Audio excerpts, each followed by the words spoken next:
नमस्कार। आज एक बार फिर बात दिल्ली इलेक्शंस की। जैसा कि आपको पता है दिल्ली में इलेक्शन चल रहे हैं और सभी एकदम सभी ने एकदम कमर कस ली है। दिल्ली में राजनीतिक पारा एकदम आसमान पे चढ़ चुका है। सभी लोग अपने-अपने दावे कर रहे हैं। हर कोई ज़्यादा से ज़्यादा फ्रीबीज़ बाँटने की बातें कर रहा है। हर कोई कह रहा है कि हम ये कर देंगे, हम वो कर देंगे। इस चुनाव में भाजपा और कांग्रेस लगभग एक समान है क्योंकि 2013 के बाद से कांग्रेस नहीं है और 1998 से भाजपा दिल्ली नहीं जीत पाई है क्योंकि शीला दीक्षित ने एक चक्रव्यूह रचा था। जो कोर वोटर है भाजपा का, मिडिल क्लास, जो आंख बंद करके वोट डालेगी, जैसे 35-36% इनको मिलता ही मिलता है, उसके बीच इन्होंने झोपड़पट्टी फंसा दी थी। तो वो झोपड़पट्टी जो है इनको 15 साल तक वोट डालती रही। उसके बाद आम आदमी पार्टी ने इनको वोट डाल दिया, आम आदमी पार्टी को वोट डाल दिया। अब आम आदमी पार्टी को जो हाँ, उन्होंने बचा के रखा है, लेकिन अब भाजपा भी ट्राई कर रही है कि झुग्गी-झोपड़ी वाले इनको वोट डालें। मिडिल क्लास तो वोट डालेगी डालेगी, वो क्या ही कर सकती है। वो तो यही कहती है कि हमारे पास ऑप्शन नहीं है, ऑप्शन नहीं है। तो मिडिल क्लास तो कहीं जाएगी नहीं, उनको मालूम है ये वोट तो हमें ही मिलना है, तो इनके लिए कुछ करने की ज़रूरत नहीं है। फोकस कर रहे हैं वो झुग्गी-झोपड़ी वालों को। अब न्यूज़ ये आ रही है कि हो सकता है कि अरविंद केजरीवाल, मनीष सिसोदिया, आतिशी और जो स्टूडेंट्स के फेवरेट है अवध ओझा, ये चुनाव हार सकते हैं क्योंकि इनकी ज़बरदस्त एंटी इनकम्बेंसी है हम आप पार्टी की। तो कितना भी ट्राई कर लें, एक एज कांग्रेस को और भाजपा को है। संदीप दीक्षित एक हो सकता है कि इकलौते सीट हो जो जीत जाए क्योंकि वही इकलौते कांग्रेसी हैं जो केजरीवाल पर डायरेक्ट अटैक कर रहे हैं। तो इनकी सीटों का बहुत बुरा हाल है। मनीष सिसोदिया ने तो अपनी सीट तक बदल दी है, परबतगंज से लड़ते थे और अवध ओझा वहाँ से लड़ रहे हैं। मुख्यमंत्री का तो वैसे भी कोई जनाधार नहीं है आतिशी का, खुद उनकी पार्टी में ही कुछ उनका इतना है नहीं, तो हो सकता है कि ये इनको हरा भी दें। और केजरीवाल तो किसी भी हालत में मुख्यमंत्री बनने वाले नहीं हैं क्योंकि कोर्ट का जो आदेश है वो ये है कि ये मंत्रालय नहीं जा सकते, किसी फाइल पे साइन नहीं कर सकते, कैबिनेट की मीटिंग नहीं रख सकते। तो मुख्यमंत्री को तो यही करना होगा ना, जब पावर ही नहीं है तो फिर क्या मतलब है। तो कुछ भी कर लें, मुख्यमंत्री बनने वाले नहीं हैं और अगर पुराना केस वापस खोल दिया गया तो जेल भी जाना पड़ सकता है। इसलिए केजरीवाल का तो करियर खत्म हो गया और जनता तो केजरीवाल के नाम पे ही वोट डालती थी। बाकी जो इनके समकक्ष थे उन्हें तो हटा दिया गया है, चाहे वो योगेंद्र यादव हो, कुमार विश्वास हो, एडमिरल रामदास हो, आदर्श शास्त्री हो, मल्लिका साराभाई हो, सब लोग छोड़ के जा चुके हैं या फिर निकाला जा चुका है उनको। तो अब केजरीवाल ही रह गए हैं। एक ब्रांडिंग जो है वो केजरीवाल की थी। केजरीवाल पे कई सारे केसेस हुए, अभी आरोप सिद्ध नहीं हुए, लेकिन एक जनता का परसेप्शन पे वोट डालती है। अब ये झुग्गी-झोपड़ी वालों पे अगर करप्शन का असर हुआ है, तो देखना ये होगा कि आगे क्या होता है। बहरहाल लाडली बहना योजना, लड़की बहना योजना के मद्देनज़र केजरीवाल ने भी घोषणा कर दी है कि अगर हम जीत के आए तो इतने पैसे हम लड़कियों को दे देंगे। ऐसे ही सभी पार्टियों ने बताया कर दिया है।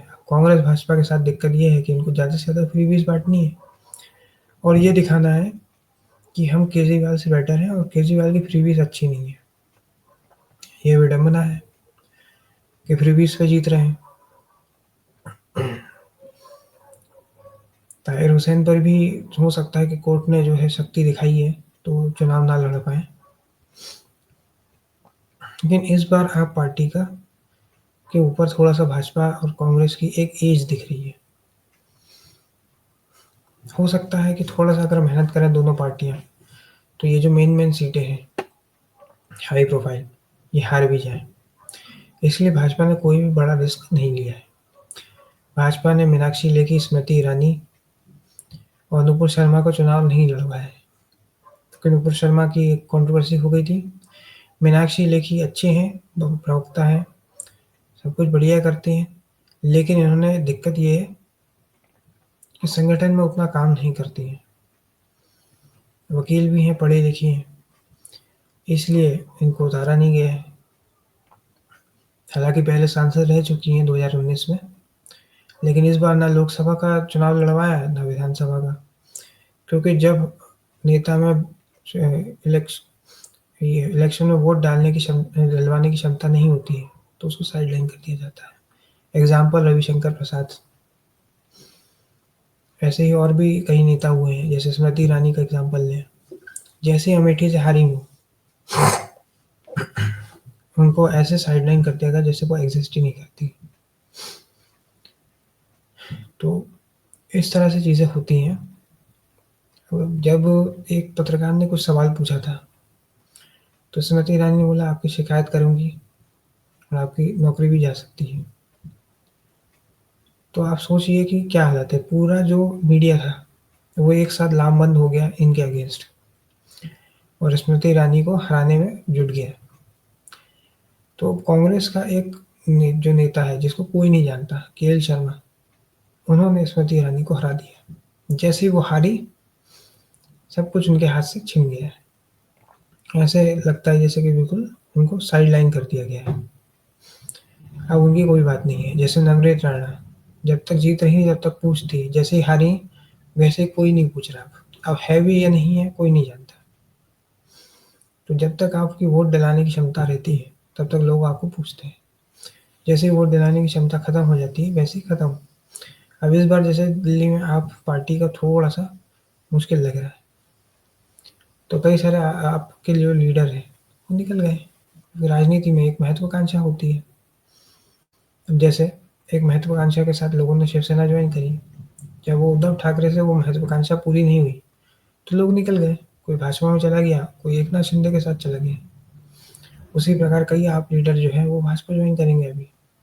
पहले भी शाहजी आलमी और कपिल मिश्रा छोड़ चुके हैं। इस तरह से चीज़ें चलती हैं। अगर आप लग रहा है कि नहीं जीत सकते, ये जनसेवा और हम लोग देशभक्ति के लिए कर रहे हैं, इसके लिए कर रहे हैं, राजनीति बदलने आए हैं जी, ये सब कहने की बातें हैं।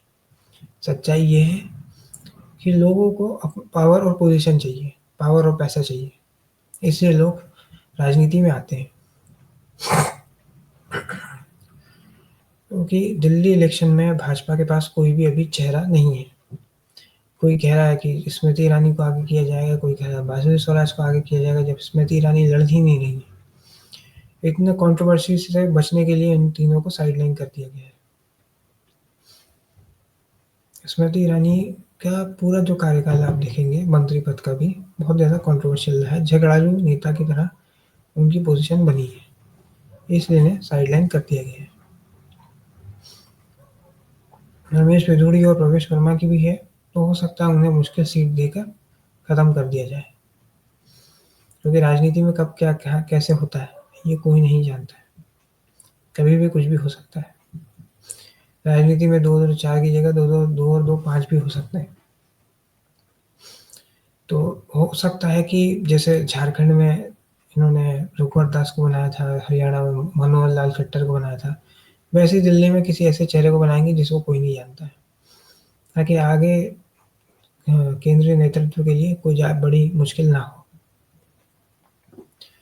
अगर केजरीवाल जीतते हैं तो फ़ायदा गुरुग्राम का ही होगा, क्योंकि वहाँ के प्रॉपर्टी के प्राइसेस बढ़ जाएँगे।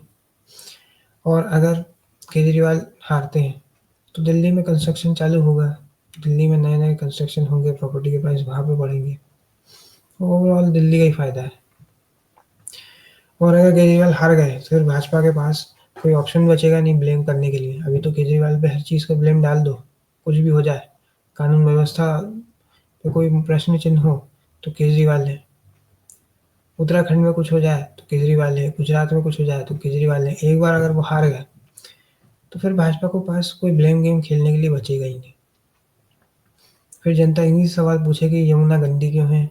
लॉ एंड ऑर्डर सिचुएशन ऐसी क्यों है? हालाँकि इनके पास कोई ज़्यादा पावर है भी नहीं। Law and order situation police के पास होती है और पुलिस होम मिनिस्ट्री के पास है हमेशा। लेकिन जनता के बीच में परसेप्शन ऐसा बना दिया है कि कोई भी समस्या है, उसका रीज़न या तो नेहरू जी हैं या फिर केजरीवाल जी। इस तरह से जनता और वो उस परसेप्शन को हाथों-हाथ ले भी रही है। इतना स्ट्रॉन्ग इनका एक पूरा इकोसिस्टम बना दिया गया है यूट्यूबर्स का, ट्विटर हैंडल्स का, फेसबुक का, कि लोग कन्विंस हो चुके हैं कि उत्तराखंड में, गुजरात में, हरियाणा में जो समस्या है, उसका रीज़न सिर्फ़ और सिर्फ़ केजरीवाल है। जबकि वहाँ तो सरकारें भी नहीं हैं गुजरात में। उनकी पुलिस थी, इनकी खुद का पूरा एक सिस्टम था, फिर भी ये कोई कार्रवाई नहीं कर पाए जब मोरबी में ब्रिज गिरा तो। तो राजनीति परसेप्शन का खेल है, जो परसेप्शन बना लेता है, वो आगे बढ़ जाता है। आज के इस वीडियो में इतना ही। अगर ये वीडियो आपको पसंद आया तो वीडियो को लाइक करें, शेयर करें और चैनल को सब्सक्राइब करें। धन्यवाद।